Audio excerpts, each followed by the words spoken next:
Good morning, everybody, and welcome back to the 1904 Club, of course, the Hull City podcast. This morning, we've got almost a full house. Fletch is in his cupboard somewhere and has not been allowed out. So I've got Burnsy, Kathryn, and Prutts with us this morning. Prutts, lovely to see your face. How are you? I'm good. When was the last time Fletch was actually on this? About 3 weeks ago, before he was suspended again. Okay.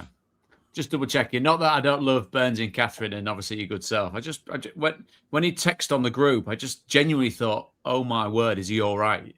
But now I know he's all right. It's fine. Now I can go back to not caring where he is or what he's up to. Just as long as I know what he's all right. He's on Trump's hit list, so we just need to check in with him every now and then. We all are, mate. Varying degrees of that. Kathryn, how are we? No trip to Turkey last week, obviously, because you were barred. So you stayed on these safe shores. So what Fletch did basically was a Matt Crooks. So he came back for one and then said, "See you, I'm off. I'm off again." Yeah. It's the Matt Crooks of the podcast, I see. Giving it the Crooks thing. Yeah, I didn't get to go to Turkey, but I did get to go to Nottingham, Baz, on Saturday. So I was multitasking, watching the England game at 12:30 and also watching City Millwall. And I'm sure my employers probably don't watch this podcast, but I did actually half miss the England second goal because I was sort of glued to my phone. And I looked up, I actually got a shock because the fans started cheering. I thought, oh, that was a very, it looked like England weren't really attacking, so I thought it was safe to sort of put all my attention into watching City on my phone. And then all of a sudden there was just a huge cheer, and I looked up and thought, ball's in the net. Didn't see who scored that. Good job they've got screens at the City ground though, so I was able to catch up. Ever the professional. A bit like Burnsy. How are you? Yeah, I'm all right, thank you. Not too bad. Looking forward to the chat as always. Couple of defeats to discuss, and looking forward to Wrexham. See what they're about. Fair few questions coming into the 1904 Club, so I'll fire a few of those in. But stuff to talk about off the back of two defeats against promotion and playoff rivals. I suspect promotion, in terms of automatic promotion, is probably gone. You may disabuse me of that notion. But the playoffs definitely still very much up for grabs.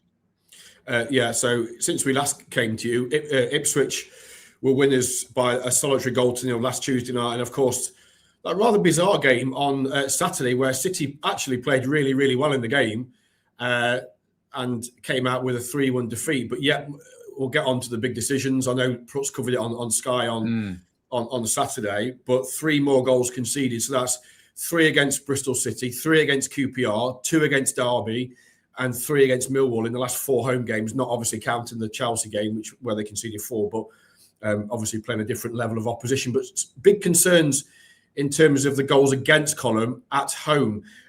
City at Wrexham tomorrow night. Before we get into that, Prutts, you're there on Friday.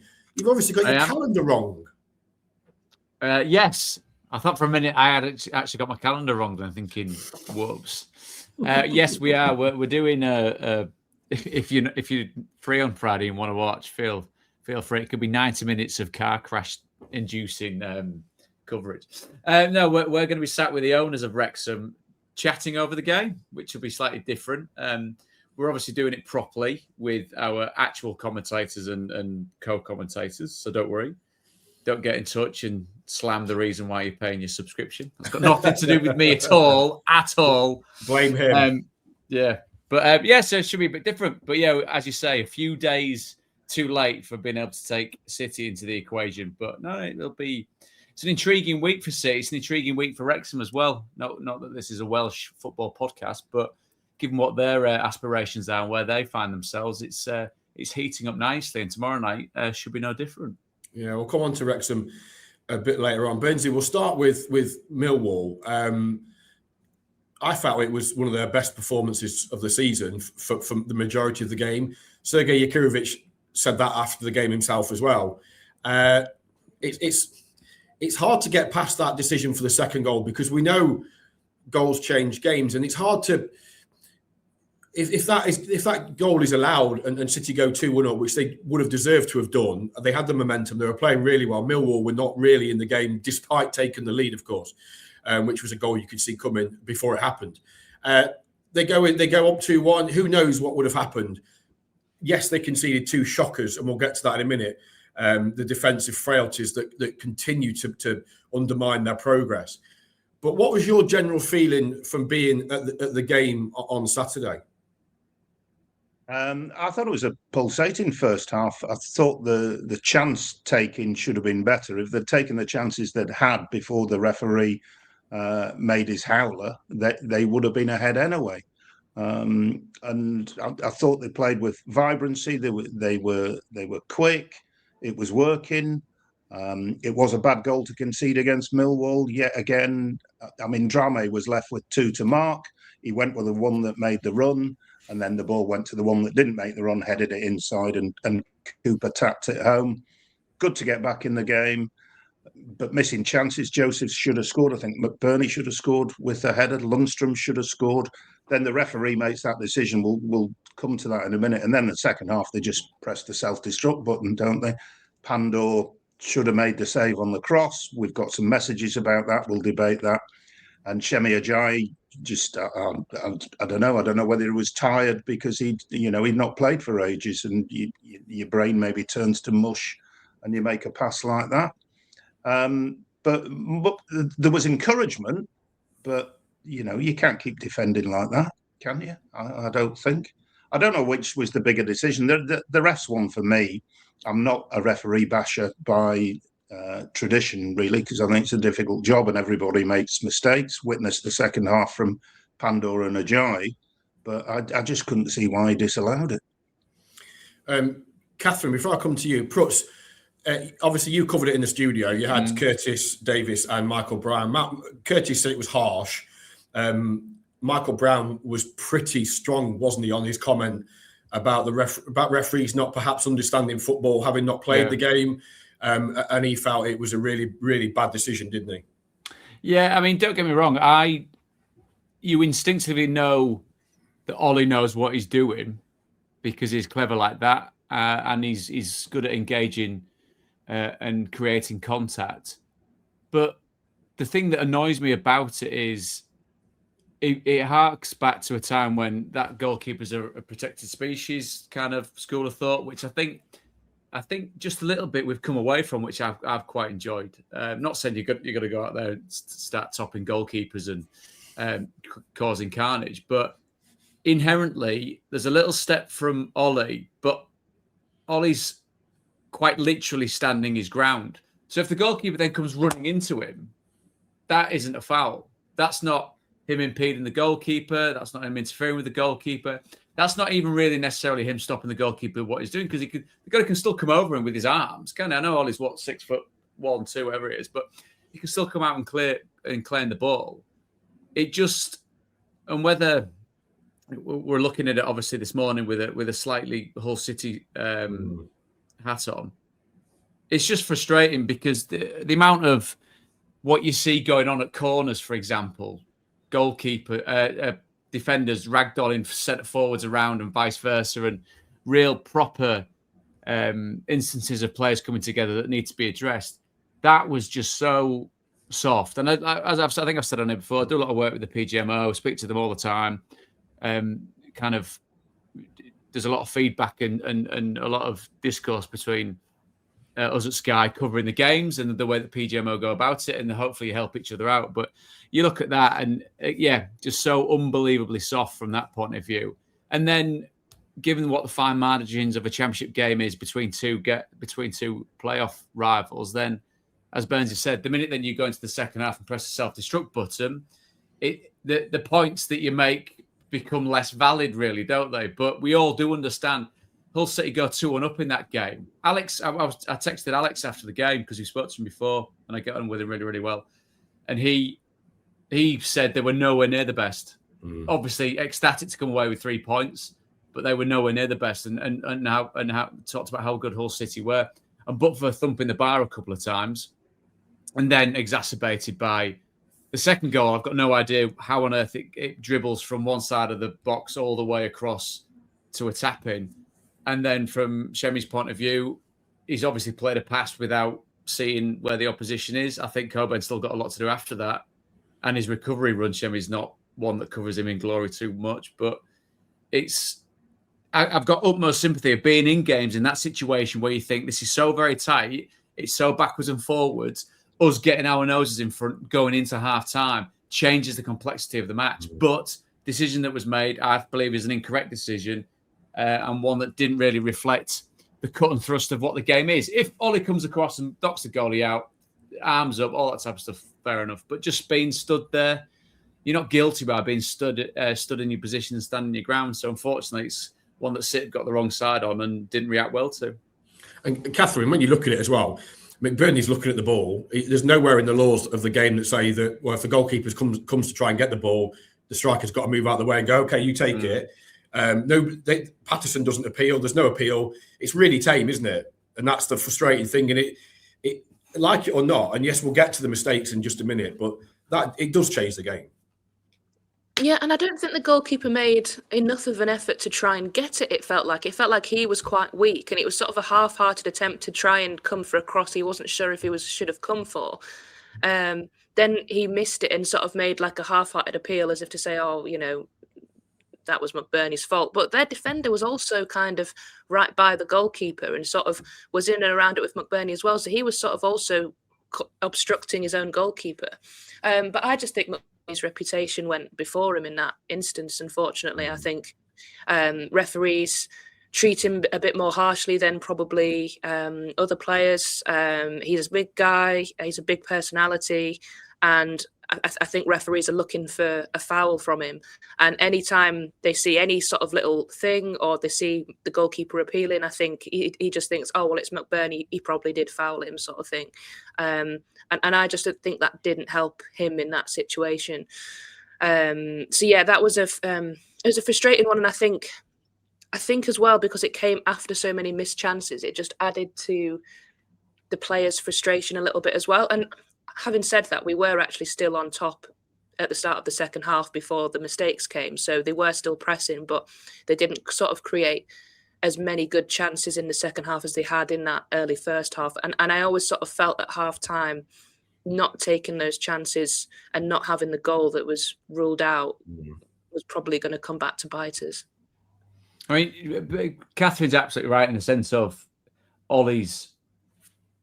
Reputation's probably right, Kathryn. You're absolutely right with that because he's no shrinking violet, is he? You look at any corner in either box and he's in the middle of it. I mean, I'm not that kind of old adage of it evening itself out.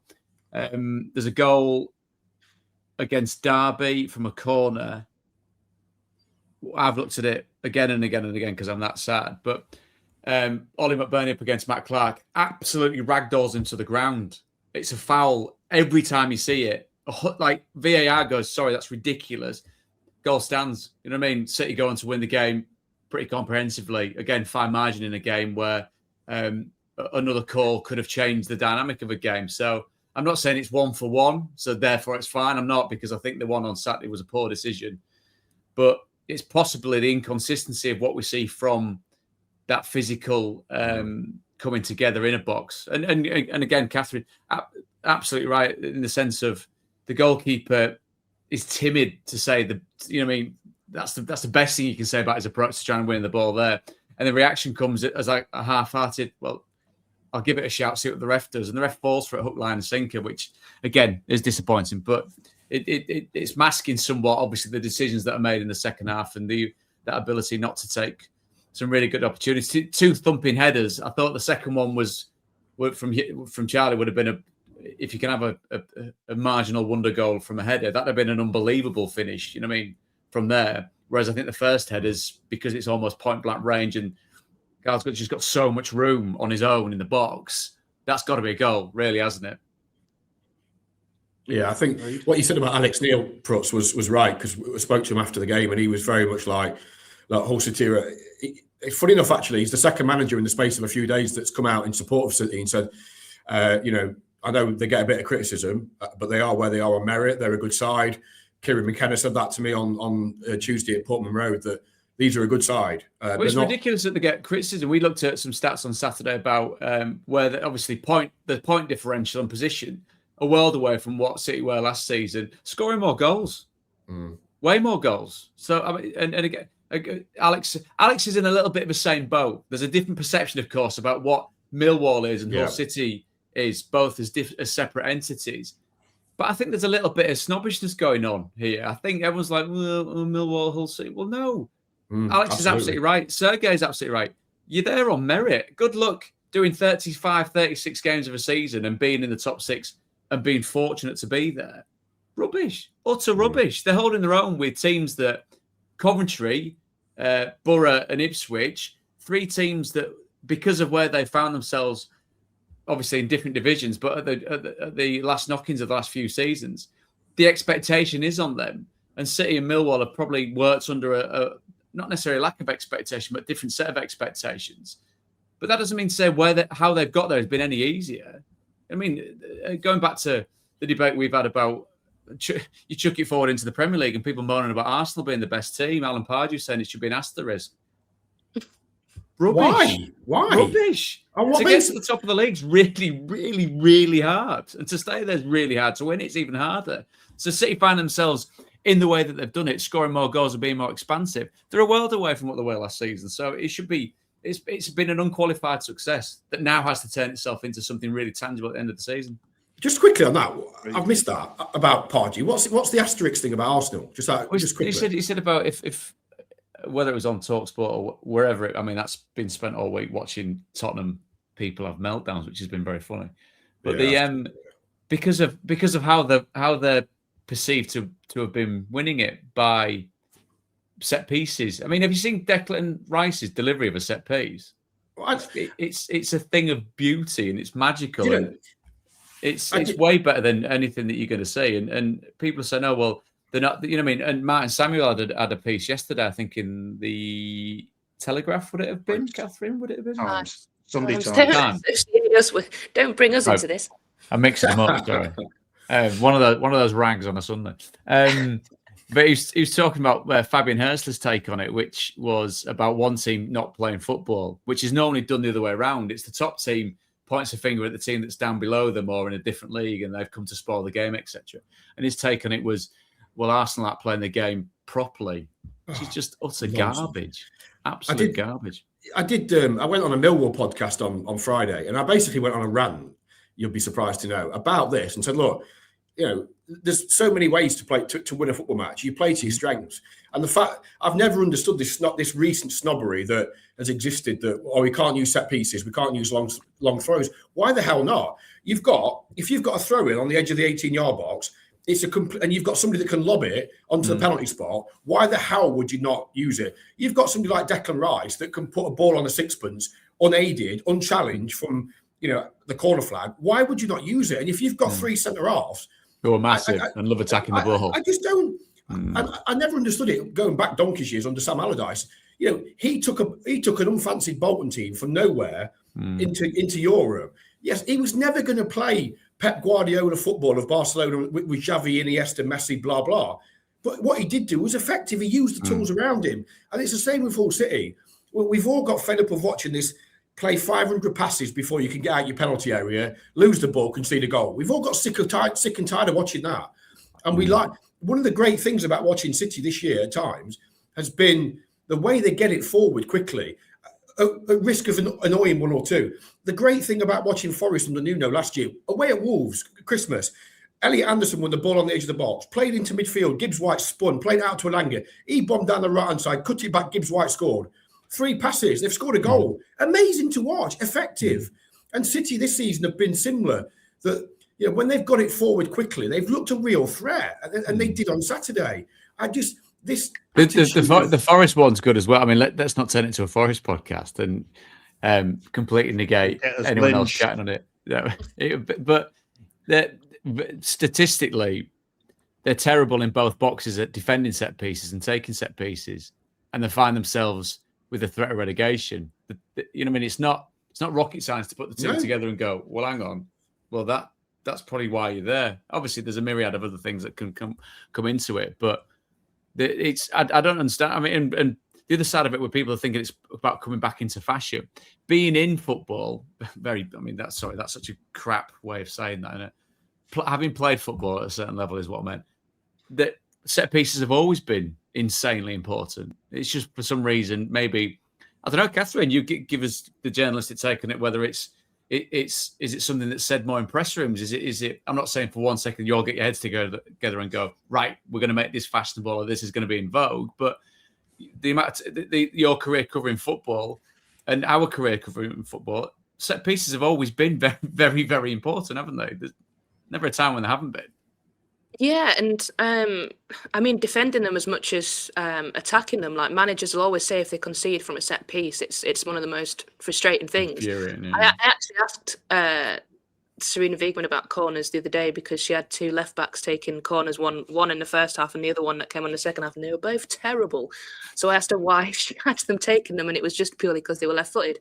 So I think they are always they've always been important, but I think it's just an Arsenal thing in that aspect a little bit. I think people just don't like a little bit how like people didn't like Man United under Fergie. I think people don't like Arsenal under Arteta. To be honest, I'm not their biggest fan, but I'm very much of the same opinion of you two, that it doesn't doesn't mean they're unworthy winners of the title if they go on to win it. But I mean, I wish City would be better at the set pieces, because every time when I was trying to watch on Saturday while I was trying to pay attention to the game I was actually working, I saw us have a corner. I thought, oh, I can ignore that because it'll be at the other end in a minute. A corner or a set piece.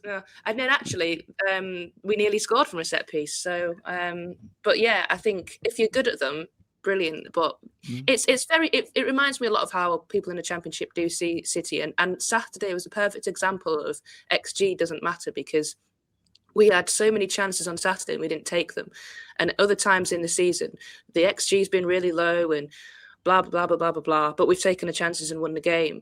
So Saturday we probably played how loads of people in the league think we should be playing every week, but we didn't win the game. So at the end of the day, it's about picking up the points, isn't it? Alex Neil rather comically made that point afterwards, actually. He sort of said, Hull City have won that game, probably 5, 6, 7 times this season, that type of game. And we saw it the week before at Portsmouth. They were terrible. Their XG was probably below 0. It was that bad.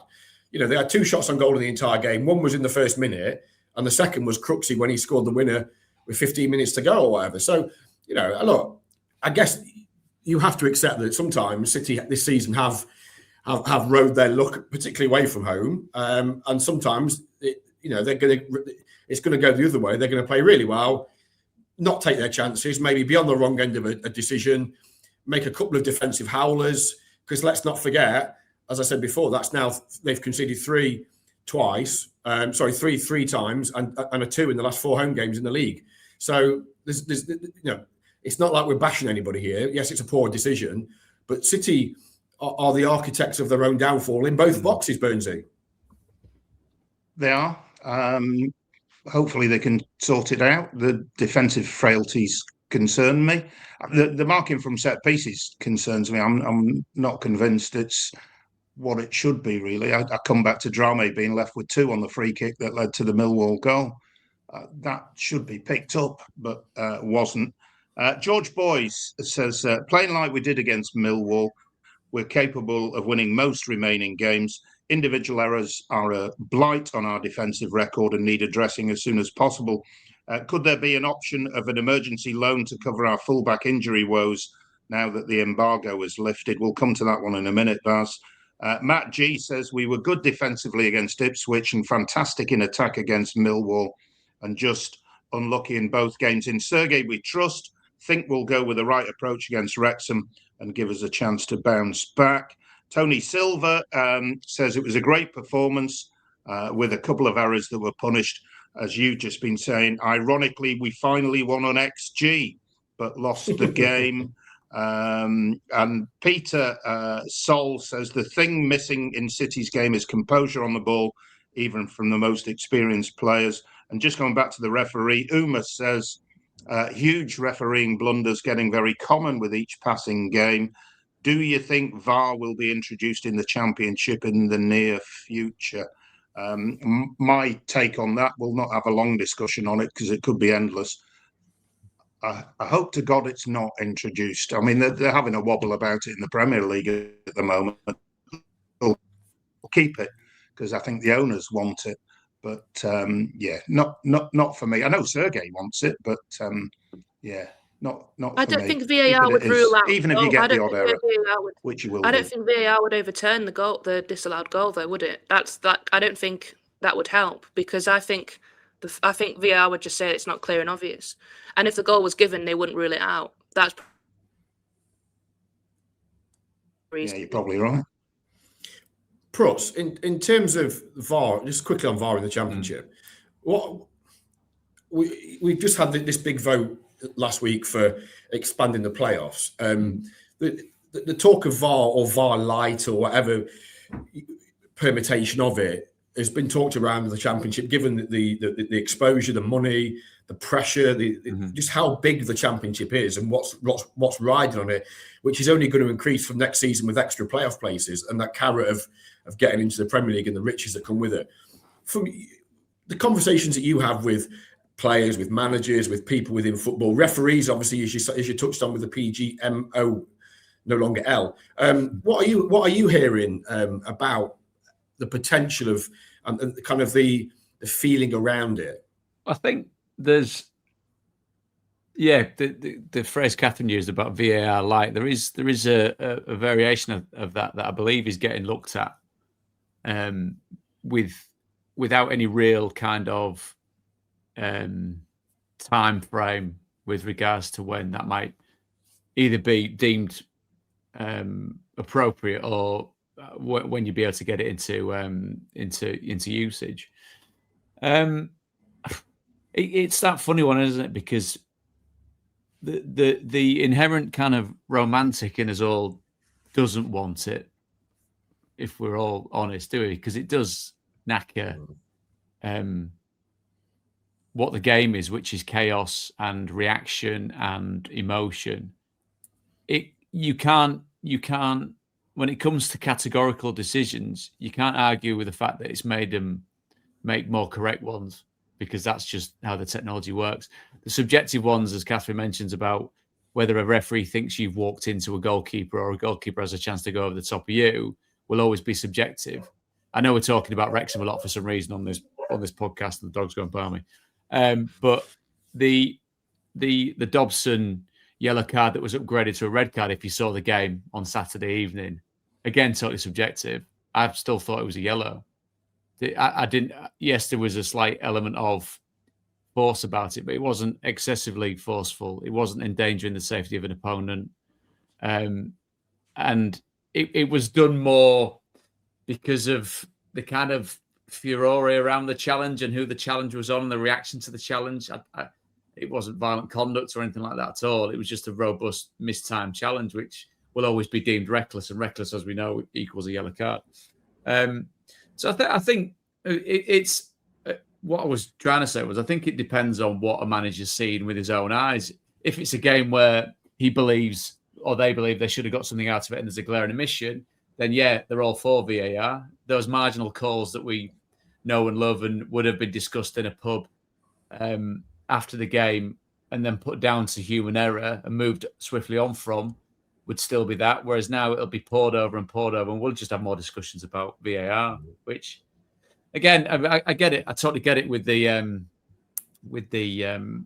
what money's at stake, and suddenly if it's 200 million quid for a team that finishes 8th in the Championship, which could be transformative forever for a football club. I absolutely get it, making the right decisions. But we've seen it at Championship level. Huddersfield against Forest in the playoff final. Forest obviously climbed back into the division for the first time in a generation, sets them off on a different trajectory completely. Still 2 decisions where Huddersfield should have had penalties, which when VAR was there, didn't get looked at. Were looked at and passed off. So you're still at the mercy of human error, and human error makes the game. And if you can't back it up with electronics and software, then it becomes that debate which rages for the ages instead of going, oh, well, it should have been this, it should have been that. It's just kills a part of the game that I've always loved, unfortunately. I thought John Moss had the best game since sliced bread at Wembley. He was on fire, wasn't he? Absolutely brilliant. Burnsy, you're wagging like Prutton's dog. Oh, I was just going to say, is the PGO ML? PGMO. Is it? They've dropped the L. So they've lost. The L's gone. Have Have they transferred the L to VAR Light then? Is that what's gone on? Has there been a big money transfer? VAR. That's what's gone on? You know, Kathryn, sort it out. Come on. I know. Introduced VAR into the conversation, but it could be endless. Everybody has VAR thoughts. Can I introduce this from Alan Parkinson, who gets in touch with the 1904 club? I've seen the discussion. Oh. No, Parkinson. There's a lot of City fans talking about this. Is it time to bench Pandor, Kathryn? No, because I still remember Dylan Phillips' performance against Chelsea. That's still in my mind. As much as Pandor, he made a mistake, and he's made a few this season. We won't remember his save at Ipswich because it came when we were 1-0 down and we didn't end up getting anything out of the game. But that's correct. I don't want to say it wasn't a terrible error because it was, and he has probably had too many of them this season, and his kicking remains not very good, but he's still the best goalkeeper we have at the club, and I wouldn't feel confident Dylan Phillips coming in. That's just the reality. I just don't think we've got a good enough replacement for him, and I don't want to slag off Phillips massively because he's only played a couple of games, but from what I've seen, he's not any better than Pandor. His kicking's not any better. His decision making isn't that much better. I think Pandor's more agile. He's more likely to make some brilliant saves. We know he's got a mistake in him, and we've seen that a few times this season. And yet, I was as frustrated as anyone when I saw him sort of dive over the ball or whatever it was he attempted to do for that goal. But we didn't bring another goalkeeper in January. They decided to prioritise other positions. So he still doesn't really have that competition. But I still think he's the best that we have. And you have to just trust in him. And, it's unfortunate that is the situation and that he's not really had anyone properly pushing him for his place, because I don't think that's helped. And I think last year when we had Rushworth there and Rushworth very briefly took over from him before being recalled, I think that did get the best out of him. And he's not had that this season. The only thing I can let him off with for the goal, and it's not really letting him off, but I will say the cross did come in far too easily. He should deal with it 100%. But I think on that side it was Coyle and Miller, but it was Miller I was looking at really, because he sort of stopped and just kind of let the cross come in. And again, you expect your goalkeeper to deal with it, and he should have dealt with it. But I did think there was a few. There's always things in the build-up before it leads to the goalkeeper making a mistake usually. And I looked back at it and I thought that cross did come in far too easily from that side. But he should get two hands on it. And could he have done better with the third goal? I don't know. It was a pretty decent finish, but it sort of felt like maybe a little bit slow to get down. But like I say, he's made some brilliant saves this season as well. And for me, he's still the best keeper at the club. Burnsy, what happens if Phillips comes in? Let's say Phillips, for argument's sake, comes in at Wrexham tomorrow night. You've dropped Pandor because he's made a mistake. Phillips makes a howler, as he did at Wrexham in the cup game way back in August. Where do you go then? Do you go then back to Pandor, who we know, by his own admission, it hit him hard when he was taken out the side last season for Rushworth. It hit him hard, and he came back in. And I remember speaking to him after the 3-0 win at Sheffield United in January, and he said, he didn't feel like he deserved to be dropped. It was hard for him. I just think, and we've talked about this all season, and Kathryn's bang on, that the alternative isn't strong enough. And that's no disrespect to Dylan Phillips. I'm sure in his own right, he's had a very good career at the lower level. I'm sure he works exceptionally hard as a professional footballer. I'm not criticising anything like that at all. I just don't think that he is at that level that's needed. Maybe you could argue they should have gone for another goalkeeper in January instead of signing Kieran Dow, perhaps, as just one example. But I don't think taking Pandor out the firing line at the minute is the right thing, because once you've done it, it's very hard then to go back. And as I say, if he makes a mistake, Phillips, in the next couple of games, you've then got to you've boxed yourself into a corner. And it comes back to the old adage as well. Let's be honest. Yes, it's a howler. Nobody's disputing that. It's a howler. And nobody will know that more than Ivor Pandor. But they had 23 shots at goal. They've hit the target with 5 of them. Yes, they've hit the crossbar with 2 headers. But they had ample opportunity in game to put Millwall to bed. And then we're talking about one mistake. And invariably, if a goalkeeper makes an error, it's a goal. And it shouldn't have happened. But when you play, goalkeepers in the Championship are inconsistent. That's why they're playing there. If they made less errors, they'd be playing in the Premier League week after week after week. So I think there's caveats to it. I think that they don't have an alternative but to stick with Ivo Pandor. I think they've got to stick with him. I personally think he's a good goalkeeper. He's showed he's always bounced back. If he's made a mistake, he's bounced back from it. I mean, I'll hold my hands up. I remember on an early pod here on the 1904 Club saying ring Leeds United and get Carl Darlow on the phone and get a deal done, because Pandor had made a fairly horrendous error very early in his City career. Was it his first appearance or second appearance? And I reflect back on that and said, Burnsy, you're a bit harsh there. I like him. Yeah, there is the odd mistake, but he bounces back. He's a good goalkeeper. And I personally wouldn't change him. And I hope he gets to the World Cup with Croatia. He's on the verge of being a full international. Very, very good shot stopper. I don't know what went on the goal on Saturday, but I take your point, Baz, that, other people were making mistakes ahead of him, not finishing the ball and things like that. So I wouldn't make him the scapegoat for it. I don't think. I wouldn't. I think as well. Dr. Steve says. Sorry, Prutts. No, go on, mate. No. Tell me what Dr. Steve says. I like this. Yeah. He says the cream should be working all right now, Burnsy. Again.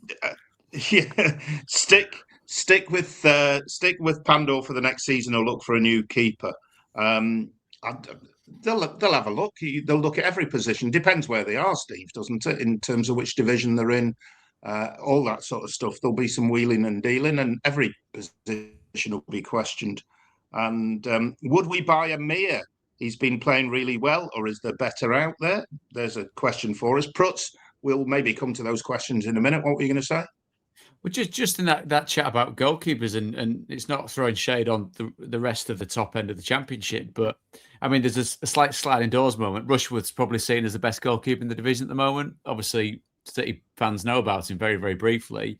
Borough, Solbrin's got a rick in him. Millwall, Patterson, steady away. Ipswich and Walter, again, steady away. Wrexham, I've seen a couple of times Okonkwo come out and completely clean out his defence or drop something. So to kind of point the finger at Pandor, and I understand where the chat goes about him in isolation as Hull City's goalkeeper. And I'm not saying you should be happy with him because there's no properly standout one goalkeeper in this whole division. I mean, Trafford obviously was part of a ridiculously good backline, wasn't he? You know what I mean? Leeds United got promoted, chucking all different kinds of goalkeepers in by the end of the season. Obviously coming away from Ilya Melier, and then they settled on quite literally a safe pair of hands to get them over the line. And then obviously that moves as they develop into a Premier League team once again. So it's not an exact science, nor are we looking at. But maybe I'm trying to say this in a way of giving Ivor is kudos really, because yes, goalkeepers can be prone to mistakes, even more so at Championship level. And going up to what you're saying, Baz, it is the loneliest position when said mistake happens, because more often than not it'll lead to a goal.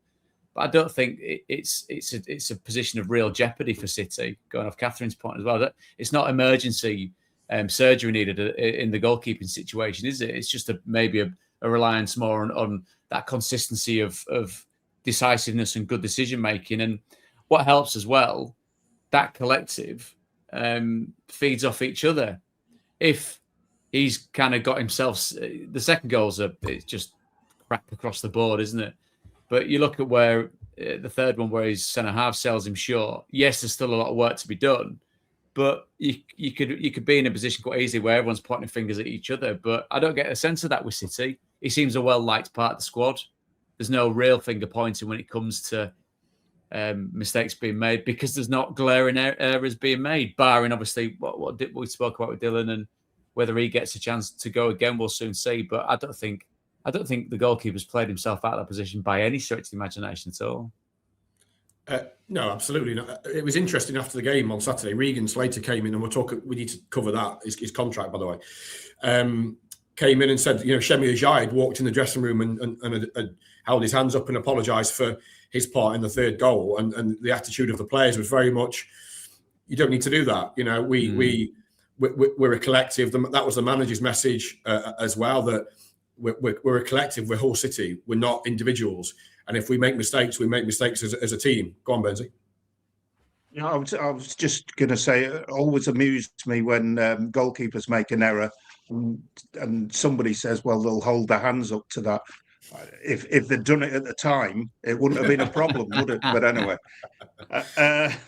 Rob, and I take your point about Slater. Rob says, Millwall result disappointing, yes, but with that performance and against Ipswich, City should not fear anyone. Perhaps we play them both again. The results those times in City's favours. It's a funny old game. And Ash says, outside of referees and a wonder goal, we need more composure on the ball and go back to our clinical conversion rate that we used to have. Wrexham, possibly the biggest game of the season so far. We have a 6-point gap on 7th and need to maintain it. 10 cup finals left. Up the Tigers, says Ash. Do we want to talk Wrexham? Yeah, let's do Wrexham, and then we'll cover off Regan Slater, who obviously had some interesting comments to make about the contract situation. So we'll get to that. So yeah, Wrexham, Kathryn, you'll be there. I will indeed. My first trip ever to Wrexham, so looking forward to it. But it's one of those where, because it's a night game, I feel like you'll be waiting all day for the game with sort of nerves, and it does feel like a big game. I think after the 2 defeats, and especially that I think they'll go above us if they beat us on goal difference, and did have a game in hand. And you don't want to kind of. You feel better when you're in the playoffs, when you're in that 5th or 4th spot and you're not in that 6th one looking over your shoulder, and you want to stay, as high up as possible. Wrexham have been on a really, really good run in the league before the cup game. And I'm hoping that just having that cup game, even though they gave Chelsea a much better game than we did, even though they had that was a great performance, they got a lot of plaudits for that. Going to extra time and losing and just breaking up that what was a really good run of league form, I'm just hoping that helps us a little bit in terms of going into the game. And I'm hoping the players aren't too disheartened after Millwall, because they did play really well. And if they play like that again and are just a bit more clinical, they should come away with the result. I think in terms of when we played Wrexham at home, we were by far the better team. It was a really good performance. And I think if we can do that again, we should win, but it does feel like a crucial one, and it definitely feels like a game you don't want to lose, because 3 defeats in a row against 3 teams around you, suddenly you might start to panic a little bit, and then you have 3 games against relegation threatened teams who are going to be absolutely desperate for points, and that's not a given either. So we're getting into that territory now where every game is a big one, but this one does really feel important. Well, it's 4 defeats in 6, Prutts, coming in obviously on the back of the Millwall game. It is their worst run of form of the season. It's funny, isn't it? Because they came into the draw with Watford on the back of 4 straight wins. And then, draw with Watford, they obviously lose to Chelsea. Then they have the Bristol City QPR debacles where they didn't play well. And then they play well at Ipswich and get done by a Sunday. Bless you too. But it does feel pivotal. We're now 10 games in. We're into the running, aren't we? 10 games to go. And this, given it's Wrexham, Southampton have got the game in hand. That gap's 6 points, but that very quickly could become nothing if they were to lose on tomorrow night and Southampton were to win, and then they've got the game in hand. So this is crunch time, isn't it?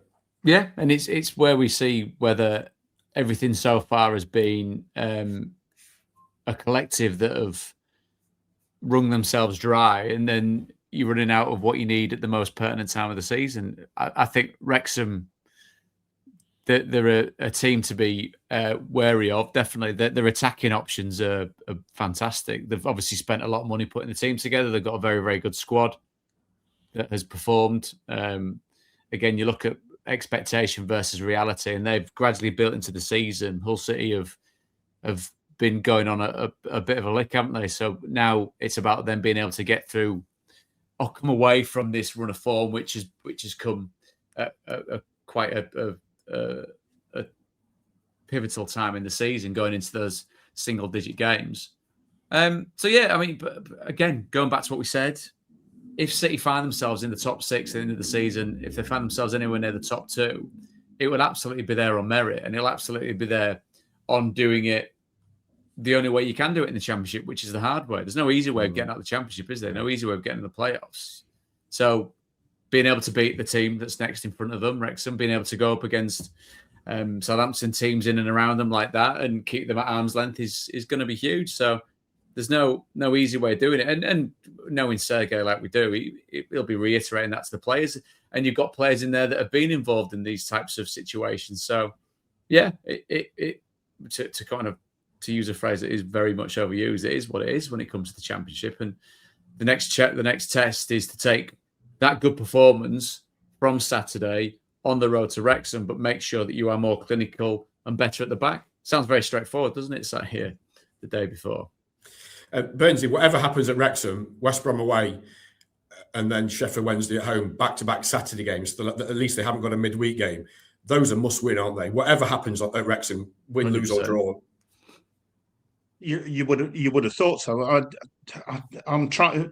Will John says to us, Wrexham a must win. Not a good reading if it's 0 points from 9 against playoff rivals. I take that point. And I think I probably would take a point. I think mustn't lose more than must win. Must not lose. It's must not perhaps. Lose. For those not watching it and just listening to it, we're all nodding at the same time. So the Churchill dog. There you go. Yeah, somebody will turn that into a GIF, perhaps. And I thought just going back to Ipswich, I thought it was interesting the way he set up at Ipswich to counter them. He's very tactically adaptable, changed back to what he likes. And against Millwall, should have paid off, didn't pay off. So he'll find a plan for Wrexham. Prutts sort of touched on it there. My words, not his, but I did have a concern with all the injuries, whether they're just running out of steam a little bit to the wrong time of the season. The injuries are caught up with them. The Crooks suspension is massive. He'll miss this one. He'll be back for Saturday at West Brom. Obviously, no recognised left back. Can Coyle go again? Because he must have played through the pain barrier on Saturday to play on the wrong side because of his ankle. So those sort of questions are swirling around my mind. But they're perfectly capable of going to Wrexham and getting a result and getting a win. And we'll have to see what happens. What is the injury news, Baz? I know you're probably down there today, aren't you, to find out the latest? Yeah, I don't think they had any concerns out of the weekend.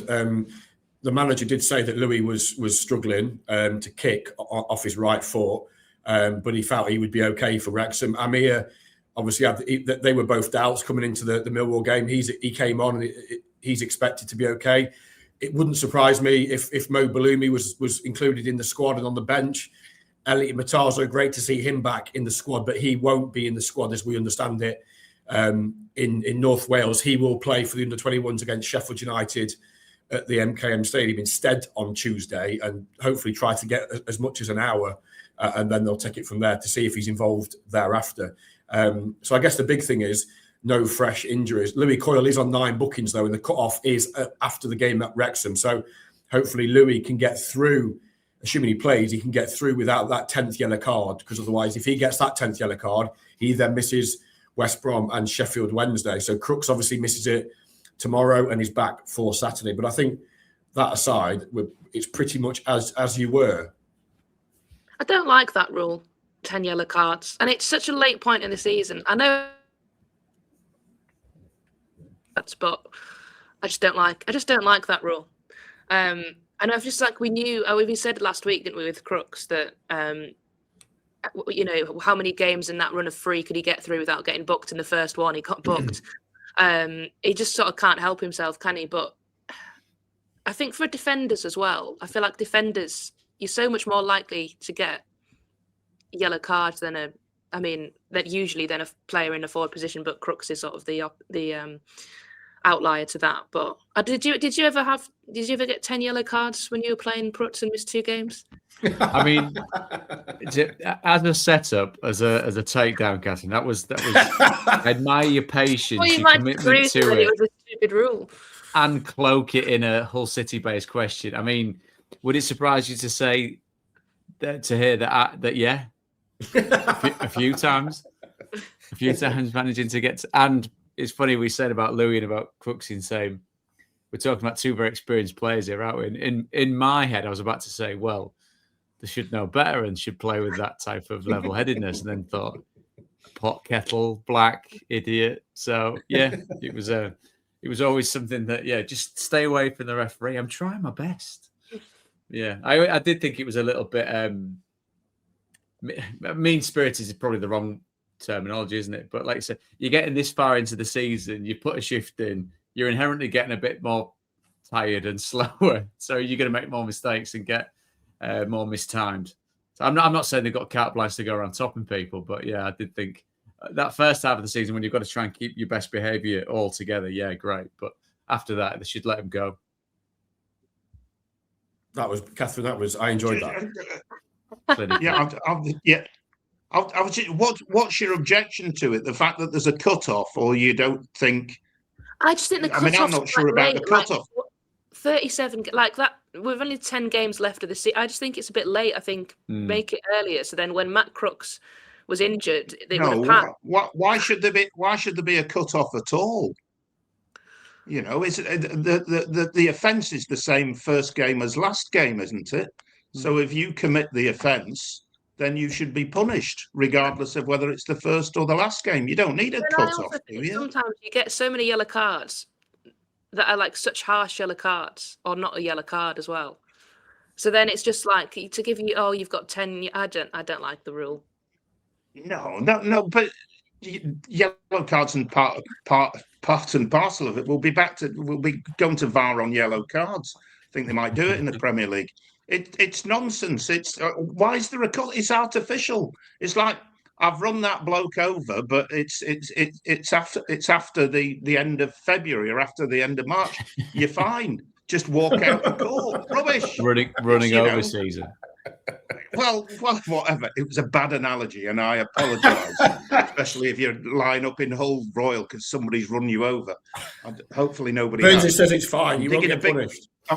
I'm digging a bigger hole than I need to. But the offence is the same on the first day as it is on the last day of the season. Why is there a cut-off? Don't get it.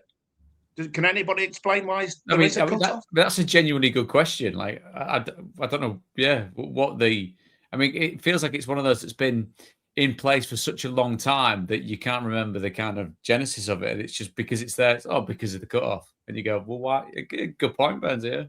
Get in touch. Yeah. Well, when you speak to the PGMO, no longer L, find out and feedback. Right. Let's talk Regan Slater. The club activated his option year last week, so he will be at the club for another year. He's played over 200 games, and I think it's fair to say this season has emerged as one of the City's best players. You know, certainly one of the first names on the team sheet. By Sergei's admission, was 4th or 5th choice at the start of the season. He's probably now his first choice. He's reliable. He plays. He's always available. Touch wood that he doesn't get hurt at Wrexham.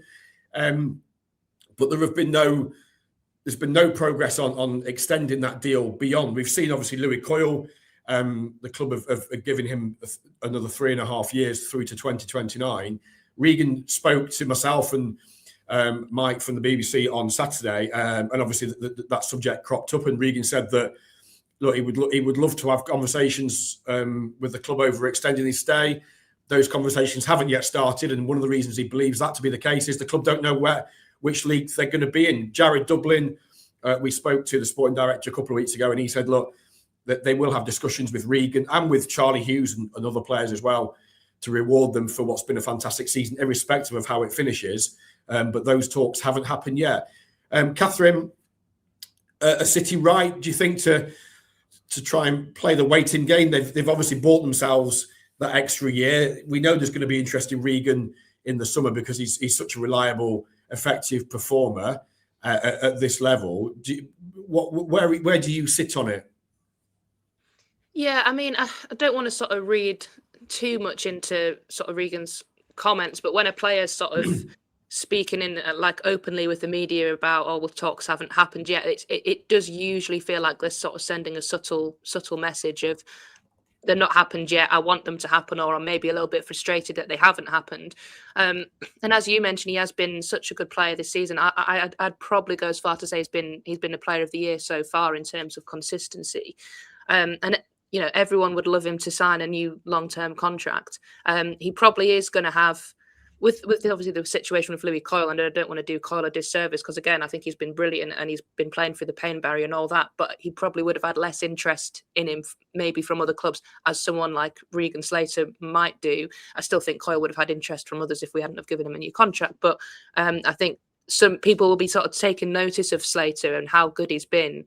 And maybe wanting to sort of test the water. So you do want to tie him down for as long as possible. And it feels like he wants that as well. But equally, he might be thinking, what options will I have in the summer? You know, it's sort of a both-sided things. But I think the fact that he's kind of making maybe a few subtle hints that there's a little bit of frustration from his side that there hasn't been maybe enough discussion over a new longer term contract just yet. Yeah. Prutts, from a player's point of view, you know, he's got that extra year. There's a lot to play for. Are you focused on the remaining 10 games and you know, fulfilling that dream of Premier League football, or is that in the back of your mind that you want to get it sorted? Well, I mean, it's a nice place to be in when that is a realistic possibility. It almost feels like a bit of a luxury nowadays with footballers' contracts. And if you think about what Regan's journey's been this season, because a footballer's currency is only what is done in the immediate season. So playing his way into real contention and importance, that initial year is possibly a very quick reward for that. And then he's maybe seen what Louis managed to do. And whereas Louis been over the course of the last few seasons a bit more of a go-to, hasn't he, with regards to what he brings, and that's not dialing down what Regan's contribution is, because when he's on the pitch, he's never let anyone down. Knocking out 200 appearances is no mean feat for any football club. It's a fantastic achievement. And maybe that commitment to the club captain in Louis is slightly more right now because of what they've seen over the last couple of seasons. Whereas Regan's played his way into, as I said, a position of real importance this season, and it could be mutually beneficial all round. He gets to, if he's suddenly in the debate about a Championship contract versus a Premier League contract, maybe hanging fire might do him a favour. You never know. He might be talking about something more lucrative than what would already be a very lucrative contract in the Championship. So I can see it from all angles, really. That having him around, he's infinitely better than letting him go, because I think he's, as I've seen his contributions on the pitch and what he brings to the squad, very light member, very, very well thought of member of the squad. Like I said, ultra reliable and quite low maintenance from what you say. So I think it's good initial news, but I can understand it from his point of view as a footballer of 26 years old, wanting to secure that longer term contract for him and his family. So hopefully it'll come to an agreement. And I think Kathryn's probably right that when it does get discussed out in the open, there is that sense of it being, whether it's conscious or subliminal, it's said for a reason. You can quite easily say, yeah, they're nothing long term as yet, but we're both hoping that's going to be the case. You know what I mean? Instead of it being kind of like, well, I've not heard anything. Well, you have. Whether it's you or your agent, you're very much kept in the loop. It's going back to the Salah one, wasn't it? Of I've not heard anything from Liverpool. You can categorically know that type of organisation does let employees know what they want to do with them moving forward. So I understand the cat and mouse element of it, and hopefully it's mutually beneficial for both club and player, because Hull City are on the up, and Regan's been a big part of that. Burnsy, just to finish. The club have bought themselves a bit of time. It's sensible to give him the option. I'm sure there'll be talks at some point. He's had an excellent season. He's worthy of a new contract. Protects the clubs, though, if anybody comes knocking on their door, and they'd have to put some money on the table to prize him out. And, you know, there is an element of uncertainty because we don't know what division they're going to be in next season. So I don't think anybody should be getting their knickers in a twist about it at the moment, frankly. Bigger fish to fry. And Phil Totty Hull says, still in our hands, key players coming back, some winnable games coming up, then a break to get more players back. Thanks for all your contributions. Absolutely. And that's it on this episode of the 1904 Club. If you are going to North Wales for the second time this season, have a very safe trip. Hopefully it's 3 points for the Tigers. And the same if you are one of the travelling masses going to the Hawthorns at the weekend. That's it from, as I say, from us. Kathryn, thank you very much. Thank you, Baz. And I'm only just noticing, really, your T-shirt and the passed me by throughout the whole podcast episode. But yeah, that is a really interesting T-shirt. It's like catchphrase. Are we meant to say what that is? It's a zebra. It's a zebra that's simulated traffic cone theft. Anyone? No. Anyone? No. Okay. Yeah, I've got a theory. Baz has got a really bad taste in T-shirts, and on that happy note, I'll say bye. I've enjoyed it as always. I hope you've enjoyed listening and watching. Hope you choke on your Cocoa Pops. Prutts, thank you very much. Pleasure. Nice to chat, everyone. Safe journey to Wales and back. As for you, Burnsy, I'll see you tomorrow night, sweetheart. I look forward to it. Thanks, everybody. Thanks for getting in touch and your comments as always. And we will be back again soon. Up the Tigers.